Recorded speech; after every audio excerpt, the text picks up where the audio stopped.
بسم اللہ الرحمن الرحیم۔ شروع اللہ کا نام لے کر جو بڑا مہربان نہایت رحم والا۔ طالب علم تشریف لاتے ہیں محمد جمشید بن گلاب۔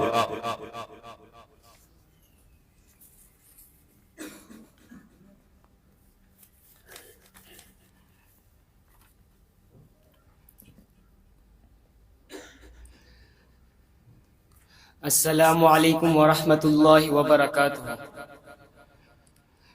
معزز سامعین، مجھے آج اس خوبصورت محفل میں جس عنوان پر گفتگو کرنے کا موقع دیا گیا ہے وہ ہے استحکام پاکستان اور ہماری ذمہ داریاں۔ اگرچہ اس عنوان پر ایک طویل گفتگو کی جا سکتی ہے، لیکن وقت کی نزاکت کو مد نظر رکھتے ہوئے چند گزارشات آپ حضرات کے سامنے رکھتے ہوئے میں اجازت چاہوں گا۔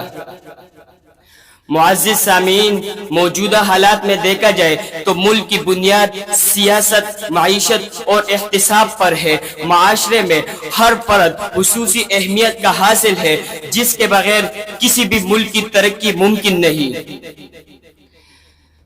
فرد کے ساتھ ساتھ معیشت بھی ریڑھ کی ہڈی کی حیثیت رکھتی ہے۔ جس ملک کی معیشت جتنی مضبوط ہوگی وہ ہر لحاظ سے اتنا ہی مضبوط ہوگا۔ پاکستان ایک ترقی پذیر ملک ہے جس کی آبادی اس وقت دنیا میں 5ویں نمبر پر اور معیشت کے لحاظ سے 23ویں اور خریداری میں 38ویں نمبر پر ہے۔ ذات باری تعالی نے اس گوشہ جنت یعنی پاکستان کو اپنی تمام تر رحمتوں اور برکتوں سے نوازا ہے، تمام معدنی وسائل سے ہمکنار کیا ہے۔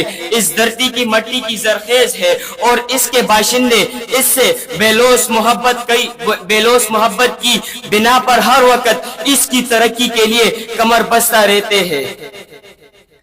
پاکستان کی معیشت کو آزادی سے اب تک جنگی سیاسی تنازعات، بڑھتی ہوئی آبادی، براہ راست کم سرمایہ کاری جیسے مسائل کا مسلسل سامنا کرنا پڑا ہے، جس سے ملک کی صنعت تجارت پر متاثر کم اثرات مرتب ہوئے ہیں۔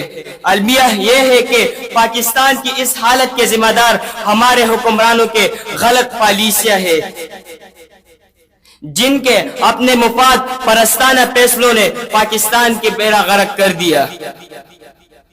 ایک پاکستانی ہونے کے ناطے میں اس بات کو اولین سمجھتا ہوں کہ ملک کی ترقی کے لیے ہمیں فردن کوشاں رہنے کی ضرورت ہے۔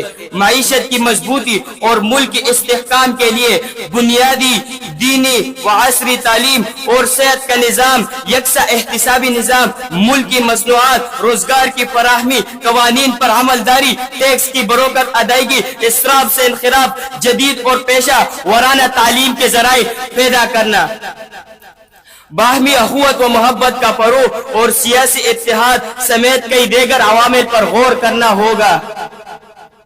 یہ وہ چیدہ عوامل ہیں جن پر عمل پیرا ہو کر پاکستان کی ڈوبتی ہوئی معاشی ناؤ کو پار لگایا جا سکتا ہے اور بین الاقوامی سطح پر اپنی ساخت کو مضبوط بنائی جا سکتی ہے۔ آئیے آج ہم سب پاکستانی اس بات کا عزم کریں کہ ہم مسلم دور الحکومت اور اقبال و قائد کے سنہرے خوابوں کو پایا تکمیل تک پہنچانے کے لیے اتحاد و یکجہتی کا مظاہرہ کرتے ہوئے اپنے وطن کو خوشحال، اور اس کام کی ابتدا ابھی سے خود ہی سے کریں گے۔ وہ دن دو نہیں جب پاکستان کی معیشت کا شمار دنیا کے اولین معیشت میں ہوگی انشاءاللہ۔ آخر میں یہ کہنا چاہوں گا، جلال آتش و بر کے سحاب پیدا کر، جلال آتش و بر کے سحاب پیدا کر، اجل بھی کام اٹھے و شباب پیدا کر، بہے زمین پہ جو میرا لہو تو غم مت کر، اسی زمین سے مہکتے گلاب پیدا کر، تو انقلاب کی آمد کا انتظار نہ کر، جو ہو سکے تو اس ابھی انقلاب پیدا کر۔ وآخر دعوانا الحمدللہ رب العالمین۔